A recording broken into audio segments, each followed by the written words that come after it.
महिला सशक्तिकरण के आपने कई उदाहरण पढ़े होंगे, सुने होंगे या देखे भी होंगे।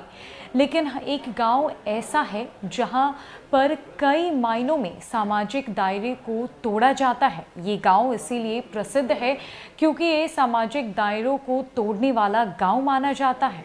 ये गांव दामादों का गांव है। चौंक गए ना? लेकिन हकीकत यही है। यहाँ पर बेटियां ब्याह कर अपने पति को अपने घर लाती है, ना कि ससुराल जाती है। और इसीलिए ये गांव इतना प्रसिद्ध है। ये गांव बेटियों का गांव है। अब इसे नारी सशक्तिकरण कह ले या फिर मिसाल, लेकिन इस गांव में ऐसा ही होता है। यहाँ बेटियां ब्याह कर अपने पतियों को अपने ही घर लाती है और पूरा परिवार भी चलाती है। नमस्कार, आप देख रहे हैं न्यूज़ फॉर नेशन और मैं हूँ सांत्वना आपके साथ। आज इंटरनेशनल वुमेन्स डे है और आज हम बात करेंगे नारी सशक्तिकरण की। और ऐसे कई उदाहरण हमें समाज में देखने को मिलते हैं जहाँ पर लड़कियाँ या फिर यूँ कह ले औरतें अपनी बेड़ियों को तोड़कर निरंतर आगे बढ़ रही है। और ऐसे में एक गांव के बारे में हमें पता चला जहां पर 400 घर ऐसे हैं जहां पर दामाद रहते हैं। अब इसे रिवायत कह ले या फिर बेटियों का दबदबा या फिर नारी सशक्तिकरण, लेकिन ये रिवायत ऐसी चली कि अब इस गांव के 400 घरों में दामाद रहते हैं और ये गांव दामादों का गांव बन गया है। यहाँ पर बेटियां पूरे परिवार को चलाती है और यहाँ का परिवार बेहद खुश भी रहता है। दरअसल इस गांव में रहने वाले अधिकांश लोग ऐसे हैं जो बाहरी है, जिन्होंने शादी के बाद से ही गांव में डेरा जमा लिया। ससुराल के बंधनों से आज़ाद यहाँ विवाहिता पति के साथ बराबरी से रहकर हर तरह से उसकी मदद करती है। इस गांव में रहने वाले पुरुषों के साथ ही गांव की महिलाएं भी परिवार चलाने में पति की मदद करती है, जिसके लिए वो घर में बीड़ी बनाने का काम भी करती है।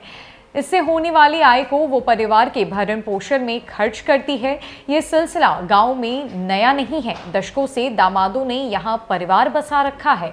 इस गांव में 70 साल से लेकर 25 साल की आयु वर्ग के दामाद परिवार के साथ खुशी खुशी रहते हैं। गांव की विशेषता यह है कि बेटियों को बेटों के बराबर शिक्षा एवं अन्य सुविधाएं दी जाती है। इस गांव में बेटियां हर वो काम करती है जो बेटे कर सकते हैं। इन पर किसी तरह की कोई पाबंदी नहीं है। 20 साल पहले पति के साथ गांव में रहने आई यास्मीन बेगम की माने तो ससुराल में कितनी भी आज़ादी हो, लेकिन ससुराल में कुछ ना कुछ बंधन तो होता ही है। यहाँ पति के साथ रहते हुए वो अपनी मर्जी से रोजगार भी कर पा रही है। नगर पंचायत क्षेत्र करारी में बसे दामादों के इस पूर्वा में हर प्रकार की सुविधाएं हैं। यहाँ रहने के लिए नगर पंचायत की सुविधा के साथ ही विद्यालय एवं बाजार भी हैं। फतेहपुर के रहने वाले फिरदौस अहमद भी 22 साल पहले यहाँ की बेटी से शादी के बाद यहीं के होकर रह गए। फिरदौस की ही तरह सब्बर हुसैन ने भी अपनी पत्नी के मायके में आकर अपना आशियाना बना लिया। इनके मुताबिक शादी के बाद जब वो अपनी पत्नी के साथ अपने गांव गए, उनके गांव में सुविधाओं के अभाव से उन्हें यहां आने के लिए प्रेरित किया गया। बच्चों की पढ़ाई और रोजगार की सुविधा के कारण वो भी दामादों के गांव में ही आकर हमेशा के लिए बस गए। यहाँ कुछ परिवार तो ऐसे हैं जहाँ ससुर भी यहाँ घर जमाई बनकर आए थे। गाँव के संतोष कुमार की माने तो उसके ससुर राम खेलावान ने गांव की बेटी प्यारी हेला के साथ शादी कर ली। उसके बाद वो यहाँ रहने लगी। वो भी उनकी बेटी चंपा हेला के साथ शादी के बाद गांव में ही बस गए थे।